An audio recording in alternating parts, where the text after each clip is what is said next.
নমস্কাৰ, মই শ্ৰী প্ৰশান্ত শইকীয়া। আজি আপোনালোকলৈ আগবঢ়াব বিচাৰিছোঁ মই লিখা আন এটি চুটি গল্প। গল্পটোৰ নাম হৈছে দোকানী। ল'ৰাজনে বিশ্ববিদ্যালয়ৰ পৰা সৰ্বোচ্চ সন্মান আহৰণ কৰাৰ পিছতো কোনো ধৰণৰ চৰকাৰী বা বেচৰকাৰী চাকৰি কৰিবলৈ ইচ্ছা নকৰি নিত্য প্ৰয়োজনীয় সামগ্ৰীৰ দোকান এখন আৰম্ভ কৰিলে। ইটো সিটো বস্তু বিচাৰি দোকানখনত প্ৰায়েই সোমোৱা হয়। এদিন এগৰাকী ভদ্ৰ মহিলাই 13-14 বছৰ বয়সীয়া ল'ৰা এজনৰ সৈতে দোকানখনত কিবা কিনি আছিল।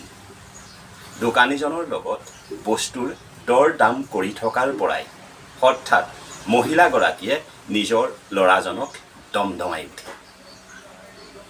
আংকলক দেখিছা নহয়, কিমান কষ্ট কৰি দোকান চলাব লগা হৈছে। মেট্ৰিক পৰীক্ষাত যদি ভালদৰে উত্তীৰ্ণ হ'ব নোৱাৰা, তোমাকো দোকান এখনকে খুলি দিম। গ্ৰাহকৰ কথা মতে দোকানৰ বস্তু দি থাকিবা। অকণমান সময়ৰ বাবে স্তব্ধ হৈ পৰে। দোকানী ল'ৰাজনৰ চকুলৈ চালোঁ। কি দেখিব? এয়া যে মানুহগৰাকীৰ অজ্ঞতাৰ প্ৰতি এজাক সহানুভূতি। ধন্যবাদ।